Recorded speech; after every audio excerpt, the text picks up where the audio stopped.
Hello there. Welcome this week to... Oh, were we both going for a sultry thing there? No, continue. I liked where you were going.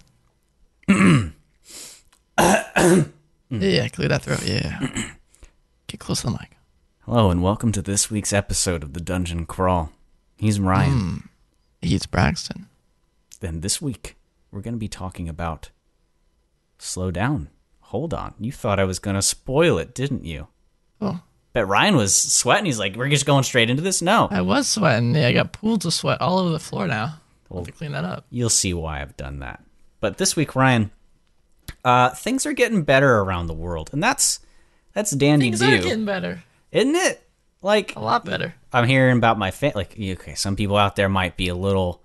You might want to stop your family, but they're in Texas. It's reopened. They're getting some food. They're going out. Today, I even had a guy repair my ceiling.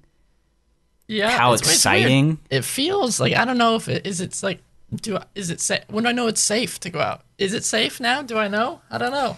I mean, there are deathfully like things outside. It's a new term I've coined. Deathfully like. And, Okay. I mean, the flu's there. You could die from that. At some point, I guess just mask up, be safe.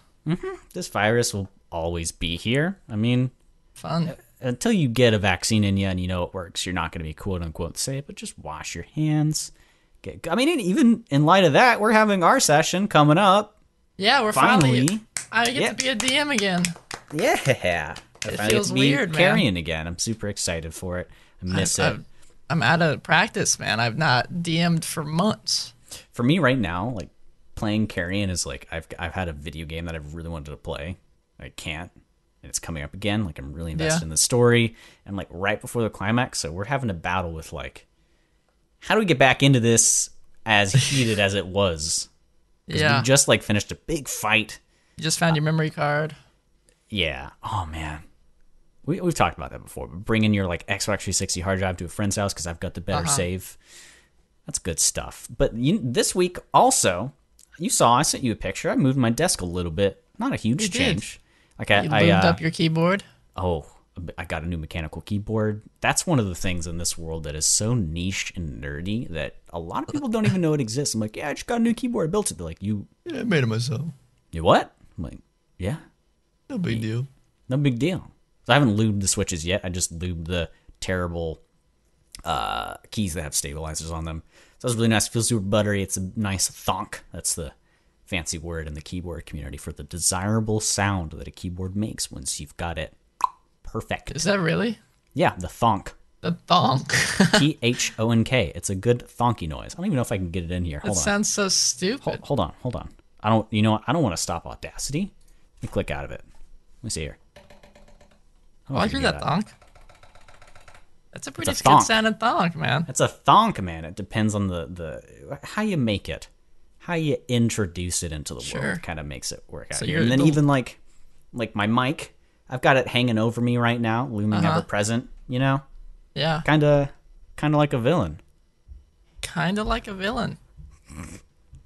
That was all right, I guess. I told Ryan I had the transition ready this week, and I knew it was underwhelming, but hey, It was okay, I guess. I'd give it a 6 out of 10. it was there. We got it. But yeah, you see the title. You know what we're going to talk Yeah, about. that's true. The title does kind of give it away, doesn't it? Talking about the bad boys this week. Bad boys, the edgy boys, The the ones people that we all love to hate.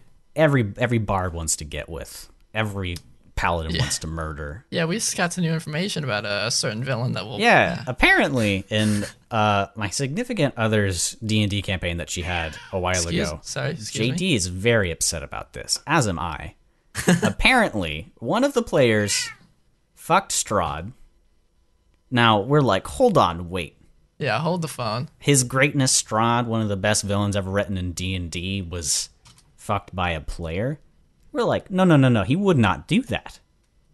Now, homebrew your stuff. Play your villains how you want, but Strahd, inarguably, he's got his eye set on somebody, doesn't he, Ryan? Tatiana. So, what does he have to gain out of that?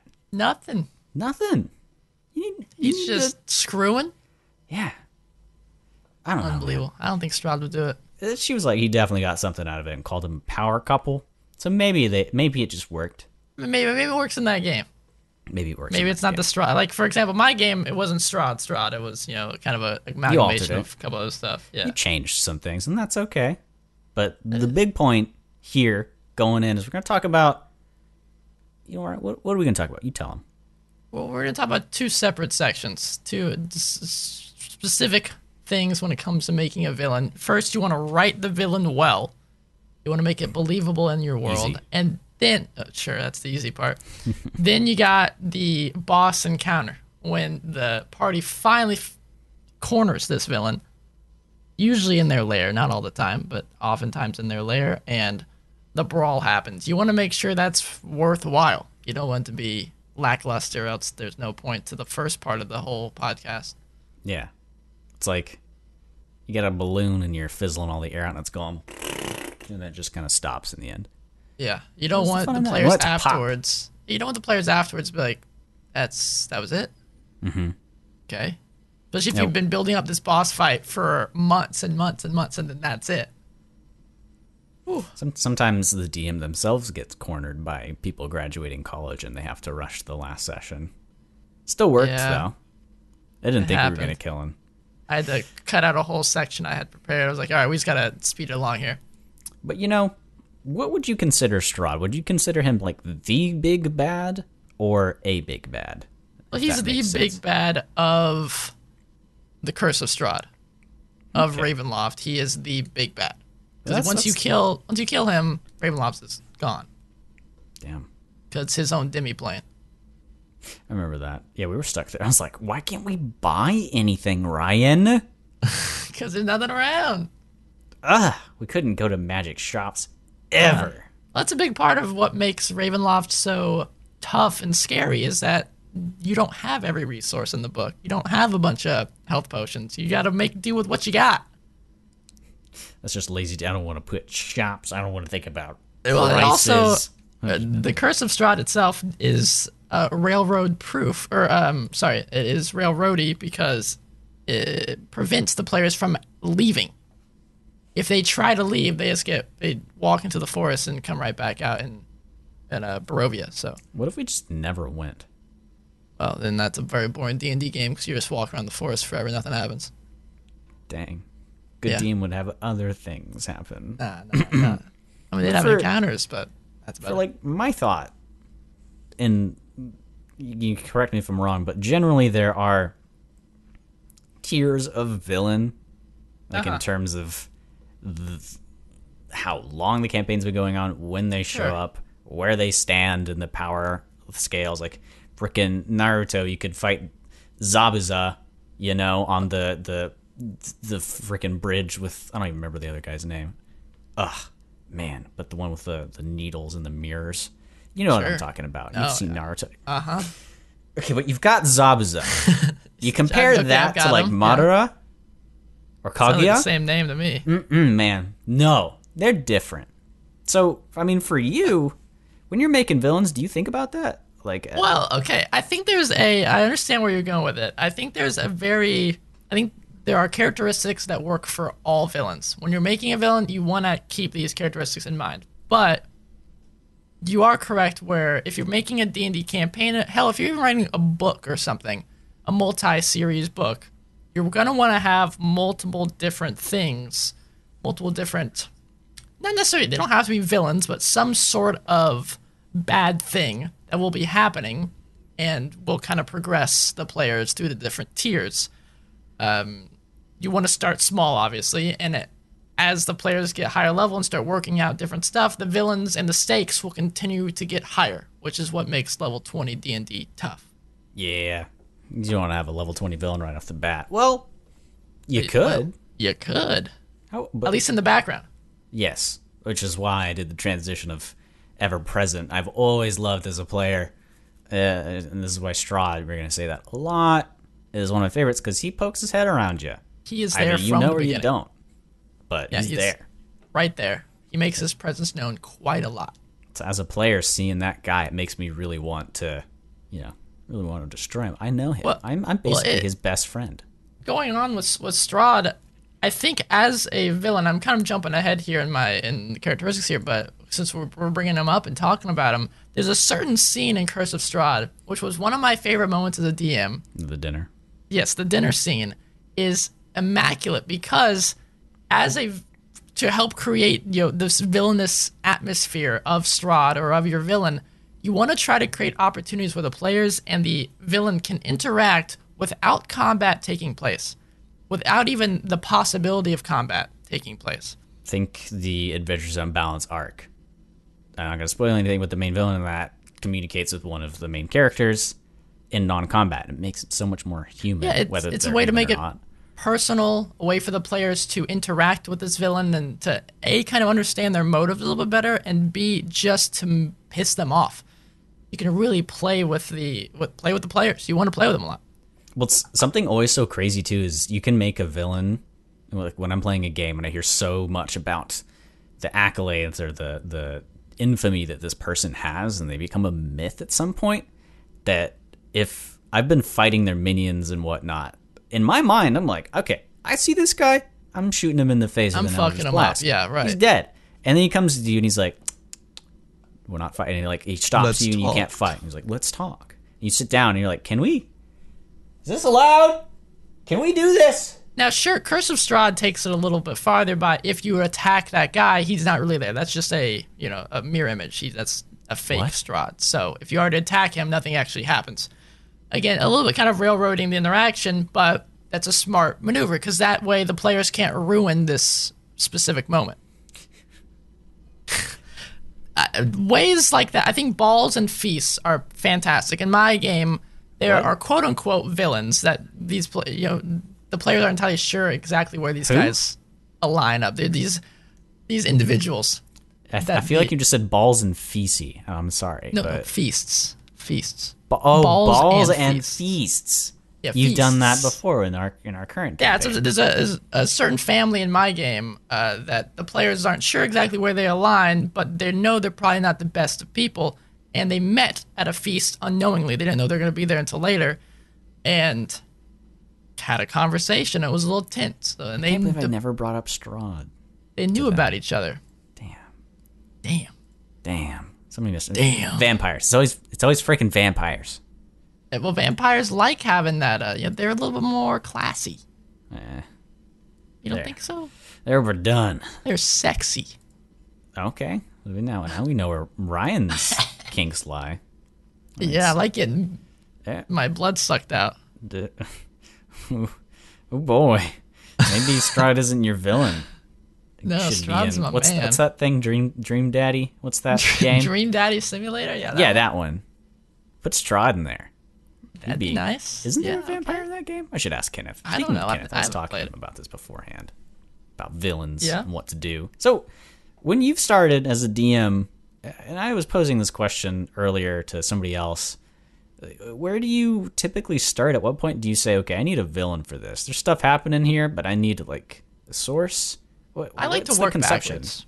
Okay. I start with the big bad, and I move backwards, thinking, where would they think of like bread? I think I made this analogy before on the podcast. Okay, let's see where this goes.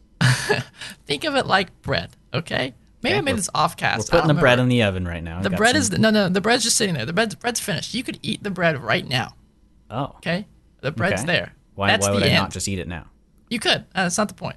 Mm-hmm. The point is the bread's finished. Okay. Okay. So work your way backwards. Okay. Who cooked this bread? I don't know, Where should did I they eat get the it? materials from? Where did they farm the materials? And you keep going back. And if you think about this in the terms of a villain, the big bad villain had someone do this for them. That guy probably had someone do them for them. Back on and the back and table. back. He's into this. Yeah. Going back to the first person who farmed the wheat, okay?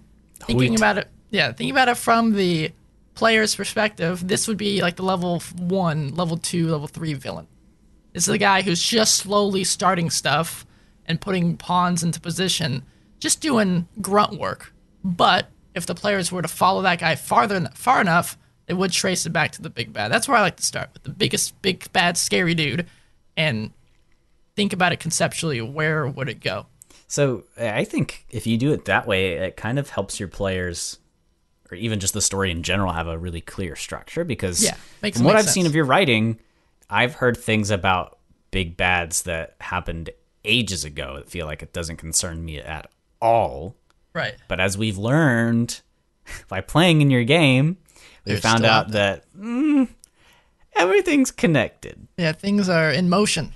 This is not a coincidence. And also, I've just received a very, very attractive image of a tall, dark, and handsome man from my girlfriend, and I think it's probably Strahd. That's Dream Daddy. That's the Dream Daddy That's guy. Damien from Dream Daddy. How did you know? I knew that. How did you know? I don't know. I haven't played it. Have you played it? No, I've seen people play it, though.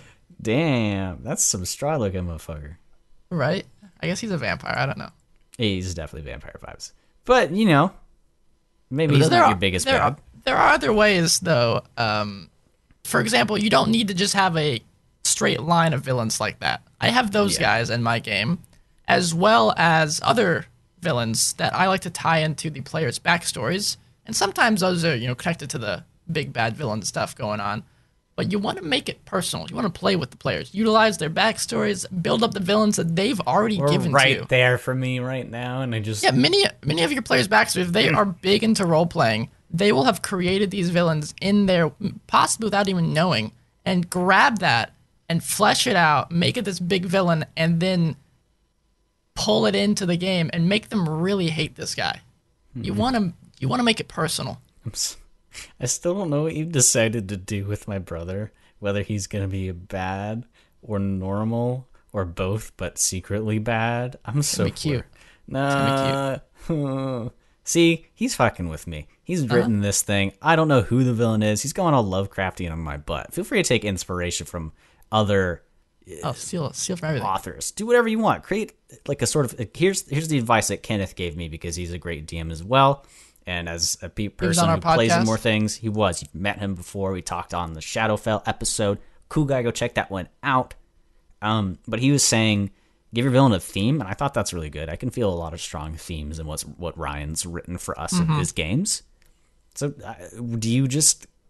is something that you were working on at the time? Like for me, I was watching One Piece before I went to Japan, and I just started a campaign, so everything was pirate themed, and it was based off of one of the first Butler-esque pirate villains in One Piece. You probably remember the one where they get Usopp from that island the first time. I know Ryan's seen it. Oh, do you? No. Okay. Whenever you say something that anime that I haven't seen, I say, yeah, I remember it. Yeah, it makes me sad.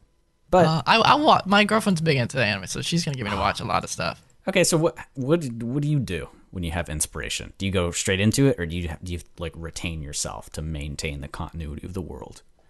Yeah, I mean, if something sounds cool to me, I'll find a way to make it make sense in the world. I get inspired by so many different things, and I have notes that I write down constantly.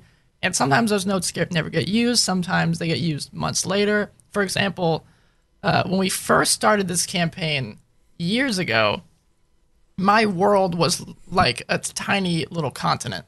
And I've since fleshed out to like multiple different continents and kingdoms and everything. And I had ideas for different kingdoms I just wrote down and I never touched because I was like, I don't want to deal with this crap right now. And then I had a spark of inspiration and fleshed out a bunch of different kingdoms in history. Inspiration can strike you randomly. Oh my God. I recommend, my film teacher when I was in high school gave this idea to me, and I've used it ever since, is to always carry, and everyone has phones now, okay? Always carry a notepad with you. Whenever you have an idea, write it down. You have a phone, use your notepad on there, carry something with you, write stuff down constantly, and you'll never be sick of ideas. I hate this, but you can be one of those people that carries around a pen and writes on their hand. The reason I hate it is because I just like being clean all the time, and if I have ink on my hand, it just gets, oh my God, it gets everywhere, Ryan. Wait for it to dry first, man. Oh, no, I want a sweaty, oily boy. If I wipe my face with it, it's going all over it. Gross. And then I'll never forget it. And then I guess the goal's accomplished. And everyone else will know it. Yeah. Oh, that's bad, though. Can't. That's bad. You just have behind you, Frederick, on your forehead. When I was a kid, I had a soccer ball with my name on it, and I put it against my forehead and went to practice, and everyone just started yelling my last name because that's what was on my wall. It was on my forehead now. What wasn't your first name? No. What was your last name? There's a lot of Ryans out there, man. Ryan's a very popular name, okay? Yeah, I knew a lot of Ryans. Most of them were jerks. You're the only non-jerk Ryan that I know. Oh, thanks, man. Yeah. Well, never mind. Now you're a jerk. You're now the main... Make your main villain super self-absorbed. That can be fun, too. Just really, really into themselves. A villain that I've... No, go ahead. Oh, yeah, okay. The villain I've always liked is that one from Far Cry 3. Oh, yeah. Well, he's the first villain. He's the one I really like. Yeah. He's After he leaves the game, I don't like the game anymore. He leaves... Oh, he does, doesn't he? Yeah. Damn. That's true. So let's get back to planning and structuring. So you've figured out like where and how and what you want to put your villain into.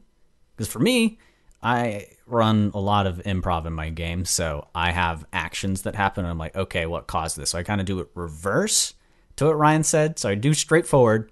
I have the events from the origin point, and then those get created, and I'm like, okay, fast forward, what started that? Yeah. And then I go from the bread backwards, which is super unconventional. But what do you do? Yeah, whatever works, man. All right. Where do you go? I get ideas in the middle of our game constantly. I'm like, that sounds, or you guys will say something I'm like, that sounds so much cooler than what I thought was going on. So I'll tweak it and say, yeah, that's what happened. You guys are correct. Don't say that. I make a lot of weird suggestions in game. Like this fountain has this many legs on it, so it represents the district, but there's an extra leg, so there's a secret district. That could be true. You don't know. I think it was. We'll see. Didn't lead anywhere. It helps if you have a player that grabs at everything. We've always talked about this. But with villains, Braxton made a comment about, the villain process. I don't know, you said something that made me think of it. But motivations are important too while you're creating your villain. You want to have them be complex. Well, you don't have to, but a good villain has complex yet believable motivations. And if you think about some of your favorite villains from stories and movies and stuff, a lot of their motivations make sense. Like you can almost agree with it, but you don't because it's just it just barely crosses the line. Like, you know what? I was with you until you finished the last 40% of your sentence. Yeah. A lot of the time I start watching things, I guess. Maybe not. I couldn't come up with an example right now because there's too many floating around my brain. I'm watching a lot of Black Clover. Those guys aren't very reasonable, the villains in that. No spoilers, but there are villains that have a point of view that's like arguably bad, but I'm just like, to Ryan's point, I kind of understand. Yeah, I can see where you're coming from. The only thing that makes it bad is that people have to die. Yeah, you want to kill everybody? But you make a good point that they don't all villains that you make don't have to be like that. For example, the ones he just said in Black Clover are just bad dudes. Well, you can have just straight up bad dudes. Yes and no. Like, for example, Black Clover, like very mild spoilers. I'm not going to say who they are, but basically, one group of people forever ago in the past, we think killed this group of people. So the second group of people that I've just mentioned we'll call Y, and the people who did the murdering, Group X. Group Y wants to kill Group X now, after they've been reincarnated. Sure. But we don't necessarily think that Group X actually killed them, and it's really weird. So basically it's just two groups of people that are like, bruh, why are you killing my people? So now I want to kill you because you're killing my people. And the other group's like, well, I want to kill your people because you kill my people. And then it's just like, maybe your villain can be your friend at some point. Either way, my point stands that villains, I have no point. Either way, the villains that you don't have, they make it as complex as you want them to be, or as complex as your players want them to be. They can be simple. They want to resurrect their loved one, their necromancer. So they have a one-track mind. They're not really bad dudes, but they want to bring their love back, and so they start ransacking the grave. And that's you can't be doing that, bro. They're they're killing people and taking their blood for their crazy necromancy stuff. They're performing some crazy ritual, and little do they know, it's not just gonna resurrect, their love. Carol. It's also going to tear a portal and bring Kasafalkavoth through the portal, and he's gonna start killing everybody, and you don't want Bad that. Mage Kavoth, did you say? No, that's the guy he loves. He loves the deity Kasafalkavoth. Gotcha. So, I mean, what do you think about a villain that maybe it's not just evil for the sake of evil, but he just genuinely likes bringing pain upon people? Hey, that's the Joker. I love the Joker. Yeah, so how do you feel about that? I mean, that's Some men just want to watch the world burn. Is that okay? Kind of contradicts your earlier point. I think it is, because What makes it okay? it makes it interesting. If you toss a guy like that in and the players are trying, let's say you have a couple of villains that make sense, and then you, like, for example, with Batman, you toss in the Joker, and it's like, you can't figure this guy out because all your previous notions of what a villain wants to do doesn't work with him. You got to rethink and relearn what's happening. You have to think ahead of what this guy, is trying to do to the city, to the town. It's tough, though. It does tough. It does tough. It does tough. For those sorts of guys, It all comes down to, I think, the way you write them and the way you act as them. Yeah, it's learning your players, too, and, like, understanding what they care about, because maybe you've got your, like, guy who's against mage stuff, so he wants to destroy this college that exists, and your entire player is, like, barbarians and, like, oh, yeah, okay, that's fine. I don't care. I don't care. But what I've learned is if you as the DM write something that you're really passionate and care about, you can, like, Braxton hates politics stuff, and he has kind of become at least somewhat invested in some of the politics that I have going on in the game. Mainly because I think he's, the players are kind of stuck within this area, and that's they have to. But if you as a DM care enough about this villain and play them well, the players are going to like it regardless. It's just so hard to remember things if I don't. It's my fault. I don't write them down, especially because I can't see people's faces. So you're like, this duke killed this duke and did this. I'm like, bruh, I just want to meet my tentacle monster god. Come on. I'm a warlock. I can't be concerned with these things. But Ryan won me over, and I would think just because one of our players is playing a different character right now, that I am the advocate for that storyline currently because of the sort of pact I made or agreement I made with this shady organization. So, I mean, he's doing something right. He's doing something. Doing something with that. I have no idea what the hell's going on, and the reason I've answered these guys' questions correctly and gotten them on my side is pure luck. Kind of getting off track there, but I mean, your villain has his little tendrils and everything. Yeah, and you want to make them. I think this goes back to Strahd and a lot of villains and stuff. You want to make them outclass your players, but not outshine them.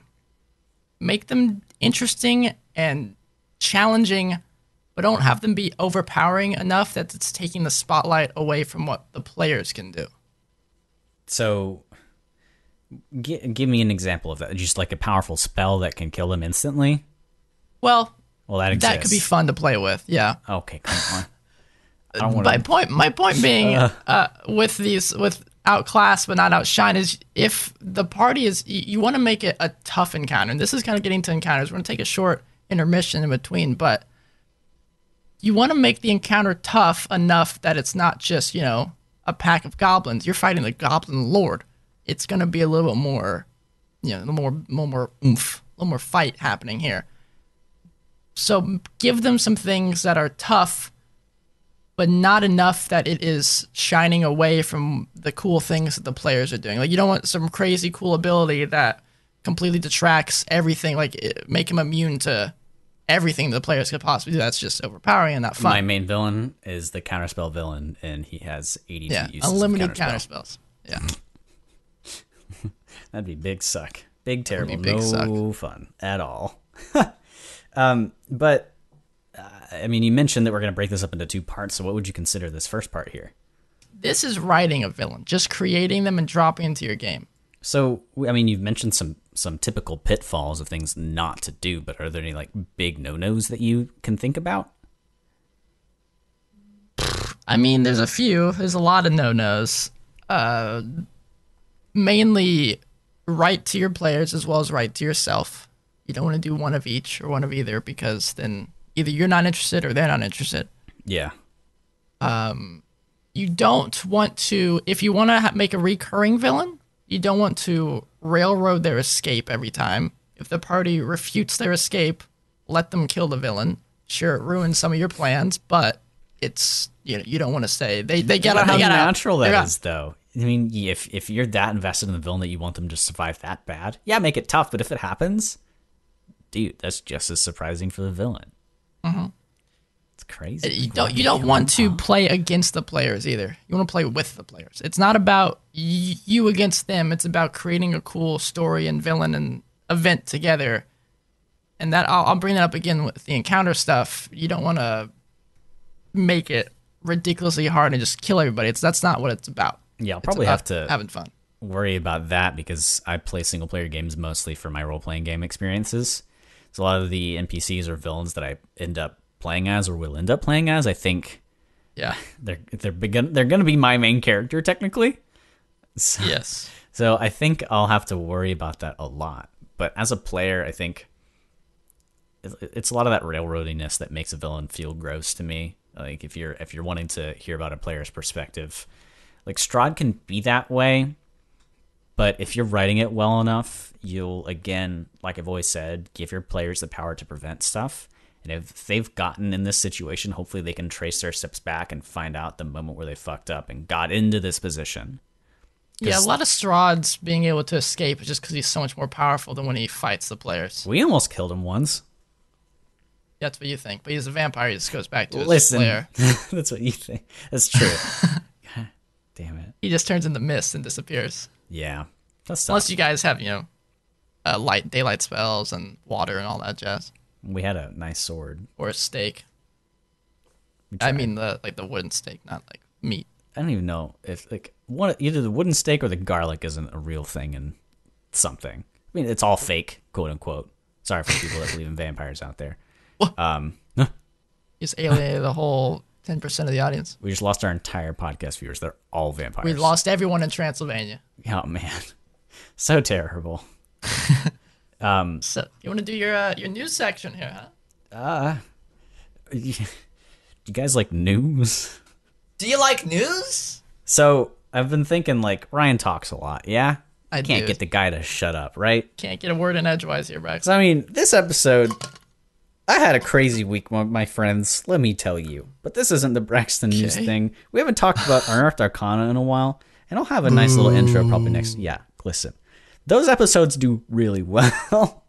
Yeah, Not that we get money from this. This is purely just because we like talking with each other and talking about D&D. Yeah, I like catching up with Braxton. Hell yeah. We don't chat enough, especially with D&D gone.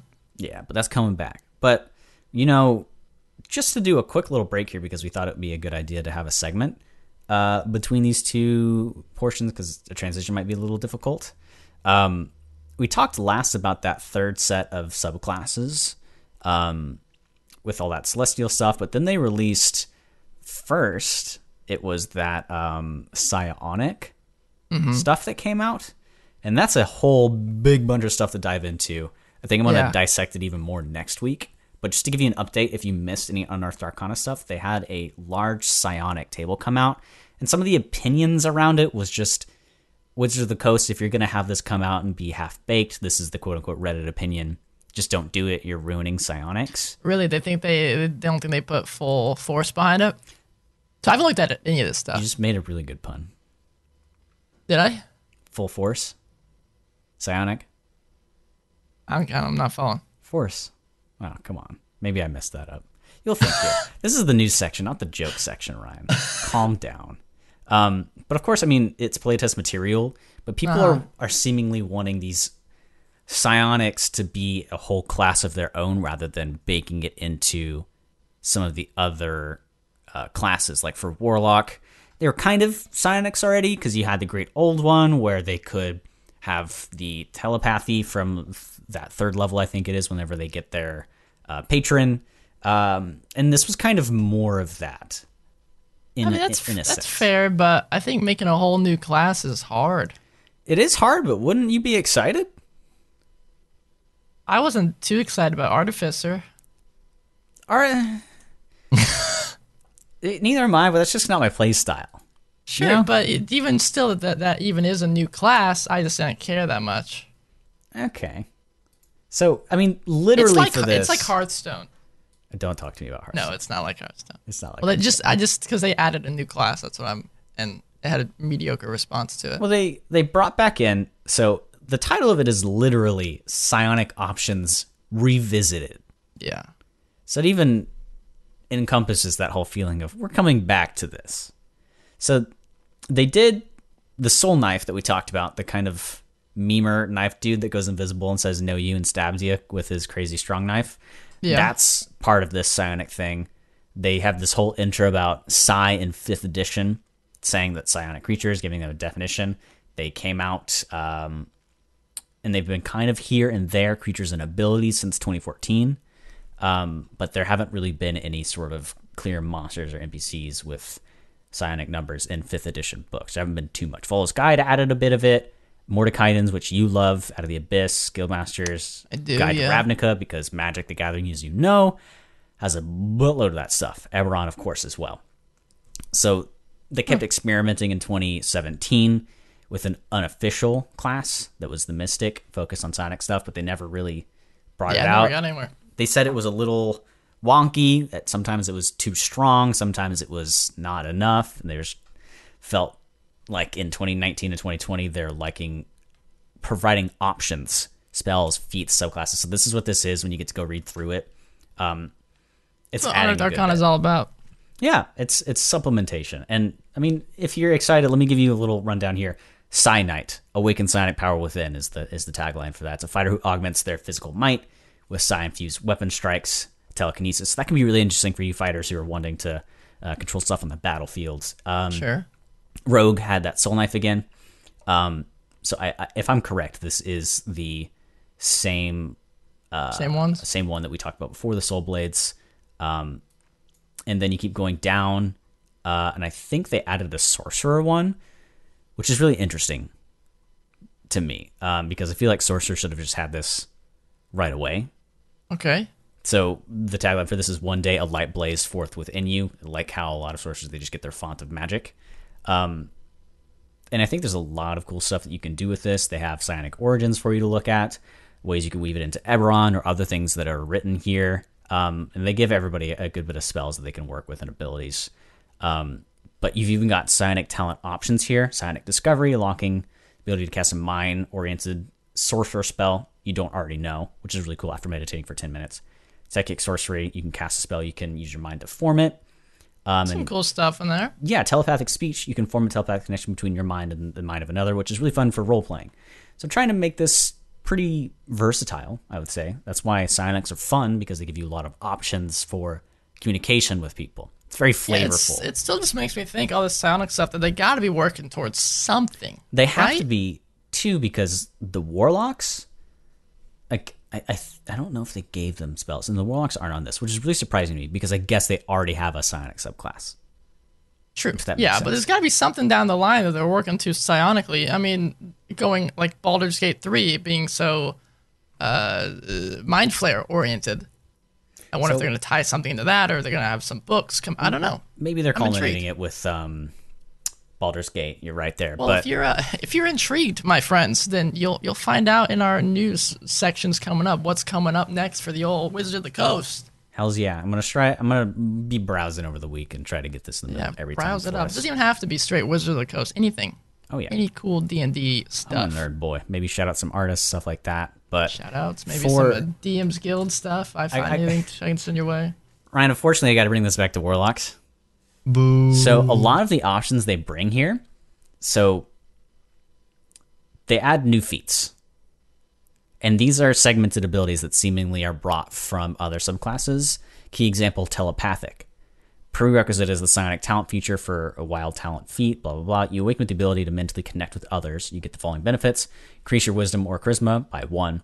You can speak telepathically to any creature you can see within 30 feet of you. Your telepathic utterance, blah, blah, blah. It's the same thing as the warlock great old ones. You can speak to somebody just innately. Yeah. So now, what is... it makes that one class, like there's no point in picking this now if I can play a Hexblade Warlock by the standards of UA and other. Well, as we've talked about in our Unearthed Arcana stuff, a lot of the just straight player's handbook stuff feels dated compared to what they're making now. Yeah. And so I'm interested to see how they address this in the future. I don't know. The next thing they came up with is... Okay, there's more? From, Wildemount. Wildemount. Yeah, duh. So they made... you released this one, I think, in March. So we were a little behind on it. But Spells and Magic Tattoos. A lot of cool stuff. Don't need to get too far into it, but they gave a lot of people new spells, and there's a huge chunk here. And I was excited to see that the Warlock got a ton of things that are more tied to their patron. So, for example, like Spirit Shroud, Summon Face Spirit, Summon Shadow Spirit, summoning things, a lot of summoning stuff. Why didn't Warlocks have more summoning things? Otherworldly Form makes so much sense. Cleric's got Spirit Shroud, a lot of summoning stuff got it added to people. Otherworldly Form was brought to more. Essentially, this is just a lot of summoning abilities. If you look, you see summon, summon, summon, summon, summon. The only thing Ranger got was summoning a bestial spirit. Tattoo. No, these are just the spells. These are just spells that people got. Gotcha. These are just spells. But for they had it even more. Oh my god, there's a ton of spells they brought into here. So you can check it out yourself. I mean, you can definitely check it out yourself. Magic Tattoos. The basic description here is that just like an item, there's a rarity: common, uncommon, rare, legendary, very rare. Flip those last two, and it depends on how much they cover. The larger the tattoo is, the more rare it is. It costs different too, and you know, take up more time. This is really cool. So they're considered items, so you can bring this in any sort of way that you would like to, and it can be really fun. Maybe you come across a tattoo artist in a town, and he's like, if you can bring me this and this ink from this and this place, we can culminate and bring eventually a group insignia and tattoo it all. I'm just kidding. Something like that. The interesting thing is, from what just a brief glance, looks like a lot of them require attunement, so it's like an equipment thing too. It's really cool. Like a magic item. They all have a damage type and a specific color that goes to them. There's even a table for you to roll. Got to attune to it. Stuff like Barrier Tattoos, Eldritch Claw Tattoo. Are you kidding me? What are these things? Oh, I wish Ryan liked to put this stuff in his campaign, but maybe I will understand. Oh, okay. But definitely give it a check out. Those are the two new Unearthed Arcana stuff that came out. I'll get a more comprehensive update to what what's these things this section called? News with Braxton? That sounds boring. I'll figure it out. I don't want to commit to anything this week. Okay, yeah. I don't want to put you in the spot. Make something. Spend the week. Think about it. Thonk about it. Do a thonk. Do a thonk on your keyboard. It'll be fun. So hopefully you guys come to this spot for very informal news and just kind of pretty non-objective opinions on stuff, because news is never objective. But we're gonna have some fun and go back to villains and talk about these encounters. Yeah, so, now that you've made your villain, now your players want to kill it. Yeah, let's get back in. How do you do it? With a good sword that they're weak against. That's very important, too. Yeah. Yeah. Done.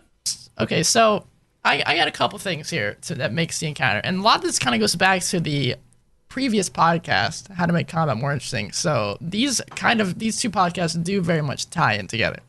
Go listen to that one, then come back. Stop here. Hold on. Just stop right now. We'll wait. Go back, listen to that combat episode, then come back and finish off this podcast and tie it all together.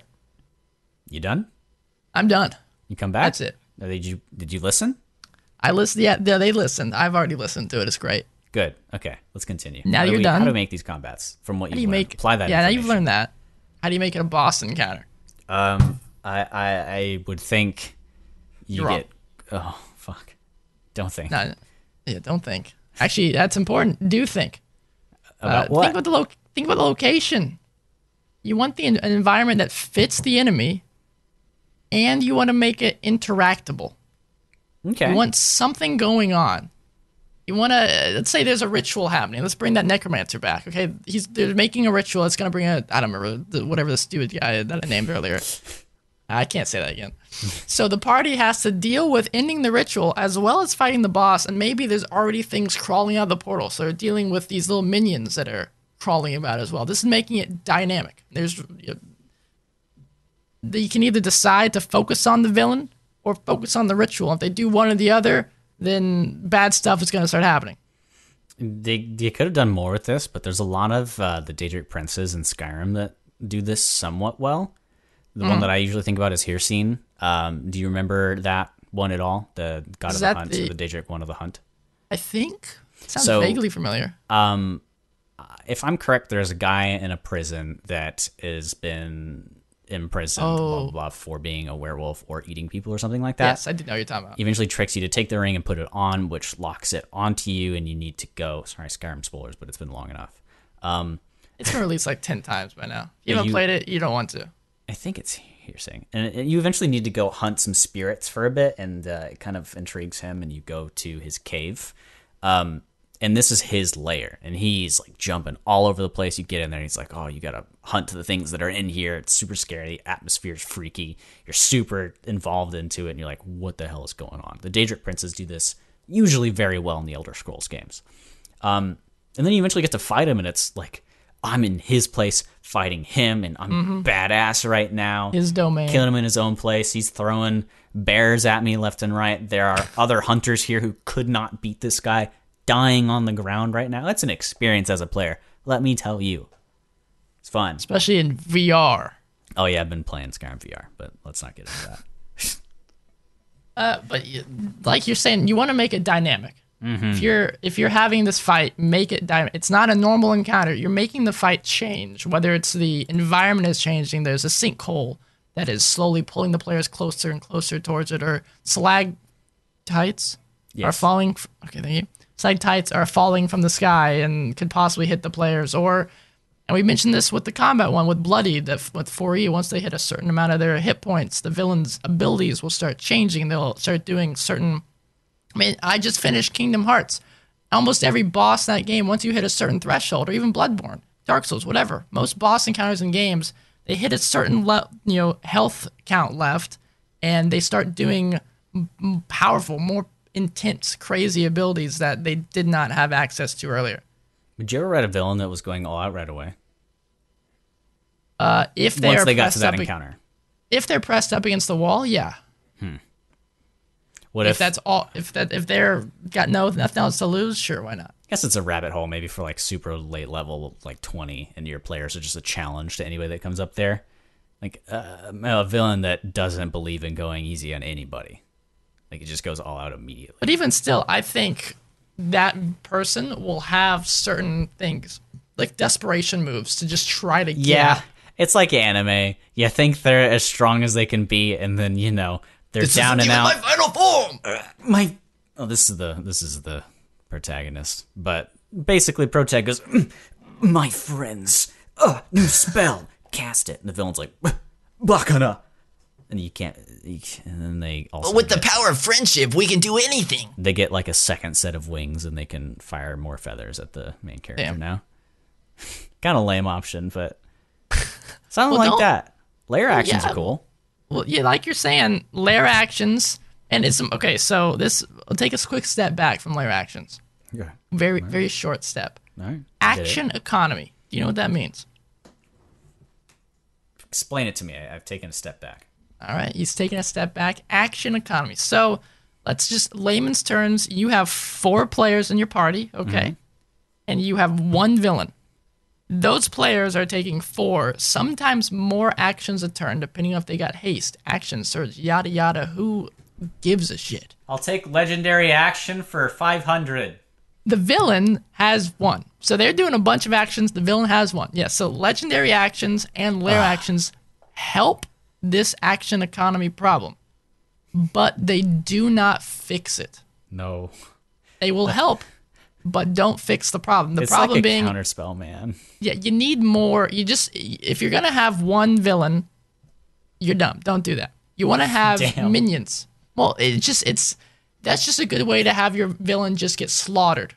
You want to have minions. You want to have the environment change. Have something else like the ritual, something else happening that draws the players in multiple different directions. They're not just brutalizing this one guy. You were fighting against Rom the vacuous spider earlier. Imagine how boring that fight would be without his little babies. Yes, those spiders make that fight. Yeah. They make it painful. It's suffering. Because vacuous, like we've talked about before, is literally like empty or void of like thought. and he's just sitting there. I'm sure his instincts are just making him teleport away and shoot stuff at you. But can you imagine if he was just a turd spider sitting there and let you whack him? That'd be a boring boss fight. There's nothing going on in his lair at all. That is not fun. It's hilarious, but think about what's that guy? Basically, like the penultimate scientist scholar in Bloodborne with the cage on him. Oh, I know you're talking about. Yeah, that guy. He Mensis runs around. guy, yeah. Yeah, he runs around and shit and throws stuff Laughs at you. Yeah, that's a fun interactive fight. Yeah. Pisses me off though. My goodness. So what makes that a good fight? How do you translate that to D&D? There's stuff going on. You're not just staying in one place. Okay. If it was just one arena with him doing that crap, you get sick of it. I mean, you do get sick of it, but at least it's interesting because you're moving through this nightmare. Well, for me, I had to juggle. Like, this is a really early fight, so maybe those of you that are super, super early on with a villain. This isn't even a villain. We're talking about Bloodborne, by the way, guys. Yeah, Bloodborne. Great game. PS4 exclusive, so if you don't have one, can't play it, but maybe they'll bring it to PS5. That'd be really... Oh boy, I'd get a PS5 just for that. I'd have bought the PS4 and PS5 for the same reason. But for my players, they fought a basilisk. They needed to go hunt it, and there's 6 of them. Albeit they were level 2. The basilisk can kill them in like one shot, and they can be petrified. It was high stakes. Yeah. Still one thing. And I realized that as they were going up to it. Because realistically, they cornered a single basilisk, and I was like, how the hell do I make this interesting? If you realize your fight's boring, improvise. This is what I did as somebody who usually is a player and has to improvise because I'm in somebody's story. One of the players has this magic ring. I talked about it. It summons a random effect, and they wanted to use it as an advantage, and they rolled a die, and what it rolled was like heat or something like that. And I made this environmental effect of this expanding small sun that was turning the entire environment into a blazing death field. Like they had to not only worry about the basilisk, but as well as this environmental effect that was going on. So like Ryan said, even if it doesn't even have to literally be another person or a monster, just another event, another deterrent that's going on. And that goes into trusting, as a player, trusting the DM. Putting your trust into them that if the fight is hard, they're not intentionally making it hard to screw with you. This is they're not pulling their punches, but they're also not, forcing it to make it harder. This is how hard the guy is. And if you, as the DM, judge during the fight, let's say this is the big boss fight, okay? And this is Strahd. Everyone's going to town. It's the big, crazy fight. It's been building up for a year and a half, and everyone's hyped. And somehow the rolls don't go your way as the DM or as the villain. Sorry, you're not against each other. They don't go the villain's way. And looking at the hit points, like, okay, my villain's gonna die next turn. This has been 2 turns. This is not. You can tell the players. I mean, they're kind of having fun, but if the villain were to die next turn, that might not be that impactful. So, if you retroactively want to add more hit points to the, oh my god, I know. This could be sacrilegious, but add more hit points to your villain, not because you want to win as the DM, but because you want your players to feel satisfied. Like if your players aren't, if one of them's close to dead, be careful. It maybe that's a good place to because the stakes are high that this guy could die or the villain dies and you kill off the villain. Well, here's something I want to bring up is, have you noticed how, at least in the Soulsborne series, Dark Souls, Bloodborne, that the final boss usually isn't the hardest? Yeah. Now, the reason I think that's the case is because they're putting into play this concept that you have. You can have other bosses later on be hard as shit, or like a DLC boss, because it's not like the final fight here. You want to be engaged with this last boss for a decent amount of time and have the chance to beat it on your first try, because you've been hearing about this where everything's going to this one point. In video games, they have lives or save files you can come back in, because otherwise you would die and that game would be gone from you forever, if that makes sense. So D&D is a bit different in the way that it's always like this. Every boss wants to be a significant encounter, and I think a lot of people are trying to make bosses like the what's that, the DLC boss of the lightning, he's Gwen's son, like the the Nameless King, that guy. Oh, that's not DLC. That's just in the game. It's just in the game, but it's post game. Yeah, Nameless King. It can be. It can be. It's hard to find. He's a tough boss that's optional, and you die to him a lot. Uh-huh. And at some point, it cheapens the effect until you eventually beat it and get that. But you can't have that in D&D unless you have save files, essentially. Yeah, D&D is a roguelike. You die and that's it. Did you just... D&D is the Dark Souls of tabletop RPGs. Oh, no. Hot take, I know. Oh, no. Even though there's literally a tabletop Dark Souls RPG. There is, but I've not played it, so I can't put any judgment on it. Sorry. That's how we end it. But, I mean, what's your thought on, like, how D&D bosses are different from video game bosses, which arguably I would say more people have the experience with?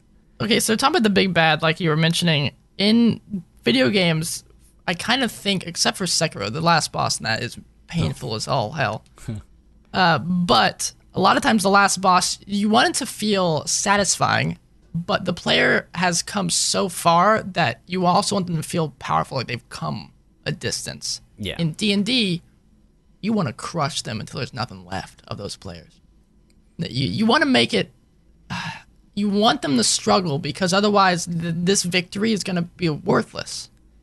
You want the stakes must be high, or otherwise there's no point to this whole villain. You've built up this villain for years and years and years. If the players don't have a struggle or haven't planned out, don't really care about the encounter enough to feel like it was worthwhile, then the campaign ends on such a sour note. Did you say you've never beaten Skyrim, like the main quest? Never. Okay, so in Skyrim spoilers, never, ever pull an Alduin from Skyrim. Okay. It is literally just fighting the same dragon AI that you've been fighting the entire game. I'm glad I've never done more pretty stuff going on. Some immune phases, some extra mechanics, but literally he's a flying... Did you know the Skyrim dragon AI is the same thing as the Fallout, whatever they call the flying helicopters? No, not the Deathclaw.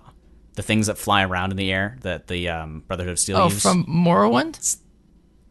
No, the dragons in Skyrim are the same thing in Fallout as the whirly bird helicopter things that the Brotherhood of Steel uses. Oh, those radio things? Those iBots thing? Not the iBots, like the... What are you talking about, the cargo helicopter that they're in. Maybe, I don't know. Yeah, there's like a Gatling turret in it. There's an AI for that? Yeah, it just flies around in a circle and stuff. It's the same base. That's sad. So don't pull that. It's so anticlimactic. Bethesda. Just make it a little bit unique. Yeah. A little bit. Make it more fun. I think Gehrman from Bloodborne... sorry, spoilers there if you haven't played Bloodborne. That's also an old game. But a lot of people haven't played it because of the exclusivity. But he's not hard, but I think he's one of the best designed final bosses for he's Soulsborne. great. Because it's intimate, it's long. I think he has 3 phases. Mm-hmm. And there can be, depending, again, spoilers on what you do, for Ryan... I'm not going to say it because I don't want to spoil Ryan on that part because I don't think he's seen it yet. I have, yeah. Oh, you have? Yeah, that's why I did my first playthrough by accident. Oh, Moon Presence? Yeah. Okay, so yeah, there can be another thing after it. Yeah. But you want to feel it's like a dance, man. Tango with them. Yeah. It helps. The music is great. And as a DM, choose the Bloodborne music. Ooh, give your final boss a theme song that comes up every time he shows up. I did that with Strahd. I don't know if you guys noticed, but yeah, every time he showed up, I chose the specific song that I always played. That's such a good thing, because then it's like, something's about to happen. He's here. Oh, what's the guy? The volume turns up a bit. You hear it, it's like, oh, God, he's here, fight, let's go. And no matter how many times you've heard that Final Fantasy final boss music in that game, the time it comes and it's the last fight you've got, man. Getting hype.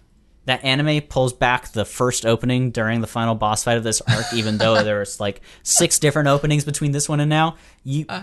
Boy, don't underestimate the hype of a villain. That can carry you sometimes, but don't lean on it too much.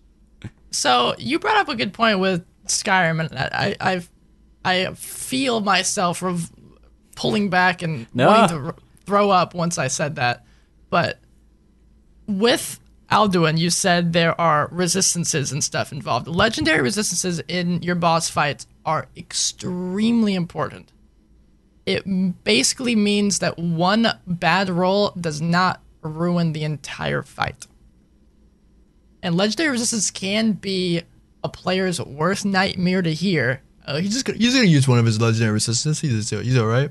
But if they were, let's say they hold person first turn and they just go to town on him, fight's over. At least it takes 3 failed rolls for something crazy to happen. It just sucks that somebody has to intentionally choose to waste their spell to get rid of it, you know? Yes. Like you have to say, I know I'm going to cast this and it's going to have to go away, but we have to. Yes. But it breaks the immersion. I know. But for a boss fight, it's got to happen. Yeah. For the low levels, probably not as much. But once you get to like levels 5 to 12, you probably want to give them 3, maybe 4 legendary resistances, and then for higher than that, like level 20 type gameplay, you probably want at least 5 legendary resistances on there. It's an unfortunate necessity. There are probably ways you can flavor it a bit more to make it more exciting. Sure. Maybe make it seem like it works a little bit, and then they flip it around and actually didn't. But them this really have goes to guess when it's going to stop. in the same notion that you don't want the players to go. The phrase is supernova. You don't want them to go into a boss fight having full resources, just rested, all ready to go.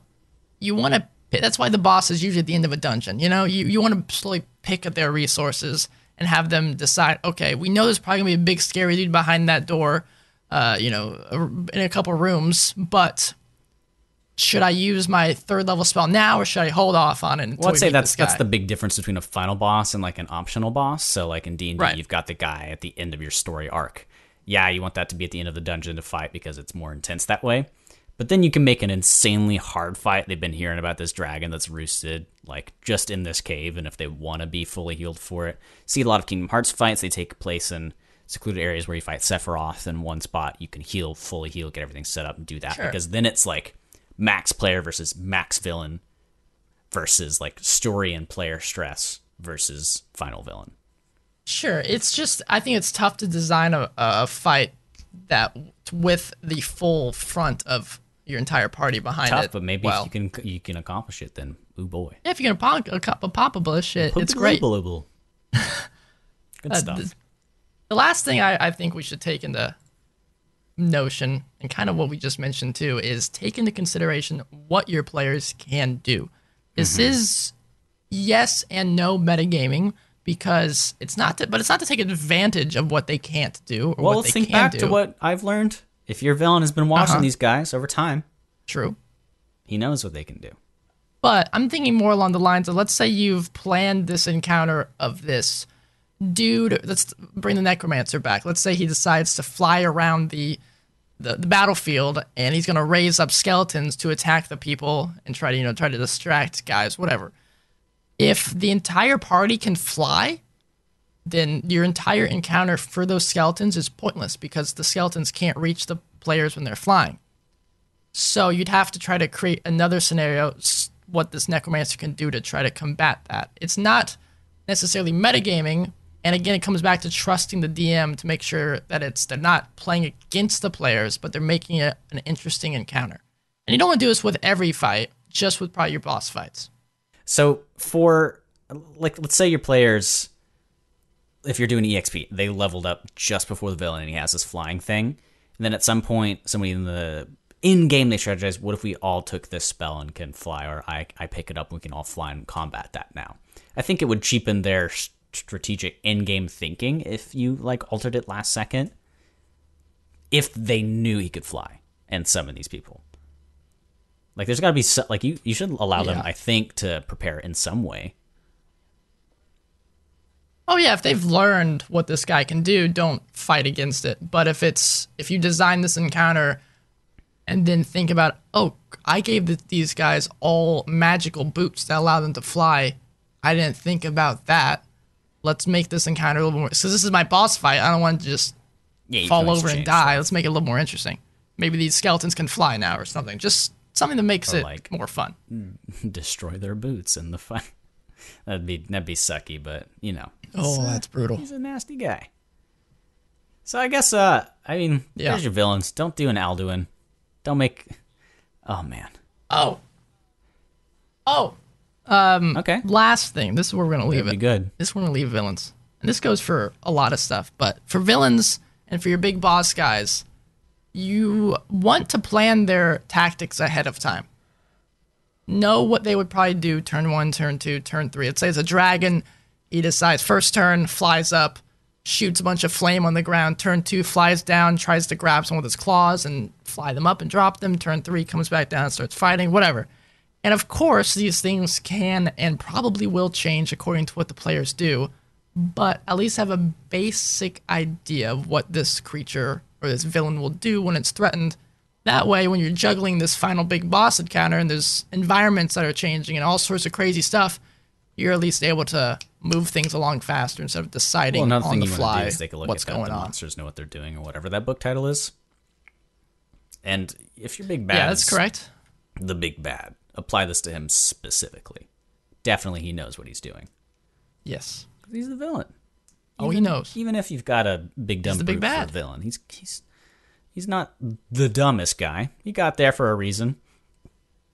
No, exactly. He's Give the him the demon respect prince that you for a need. reason. Just like you should give the respect to the places that we talk to you guys sometime, if it ever happens. You know, like the Twitter or the Instagram. Yeah. At Dungeon Crawl Pod. Or the Discord. You know, that's the thing that you can reach us at. Oh, that's not where our Discord is. Yeah, give us a follow. Or shoot us a if message you've on got them. a suggestion or something that you want to talk about, or you disagree with something we said, like any sort of discussion, we're open to it. thedungeoncrawlpod@gmail.com is our email of choice, where you can send us all sorts of hate mail or fan mail. We've got I a was thinking hate Discord mail too. too. I like Rate that. us, do that. Rate Ryan's us. got that. Yeah, huh? Rate us 5 stars on iTunes. Hop on our Discord. The link is in the description of the And, podcast. you know, there's our villains. If you wanted us to talk on something more, maybe we bring in another section where we go reflecting on the past episode. Here was something that somebody said. You could bring that into the news portion. I know, for example, the Adventure Zone or My Brother and Me. They've got that Money Zone thing where they do things that they talked about. So maybe somebody spent $200 and they got the... I don't remember what it's called. Player people shout-outs. Those sorts of things. I'd love to do it. It's a lot of bucks. You gotta talk to us. We recently surpassed love to. another milestone. Another 1,000 of you guys have listened to our podcast, which is super great. Brings us to 3,000 total listens, and I'm glad that we've got something that people can either find the time to listen to, or just kind of enjoy it, or do whatever the heck you do with this. Make fun of us. Maybe that's what you do. Yeah, it's fun because I get to catch up with my good buddy here, and be ready I miss seeing his face next week, because So I'm it's gonna good have chatting. gone through another session with Ryan, and something could have happened to my player character. Yeah, maybe I'll kill off his character, and then we'll have I a think I'll crying be able to therapy process session it. on here. I'd probably just be their sister, to be honest. I don't know where she is if you've written anything for her yet, but there we go. This has been the Dungeon Crawl. He's Ryan. Thanks for being here. He's Braxton. We'll see you. We'll see you next week, guys.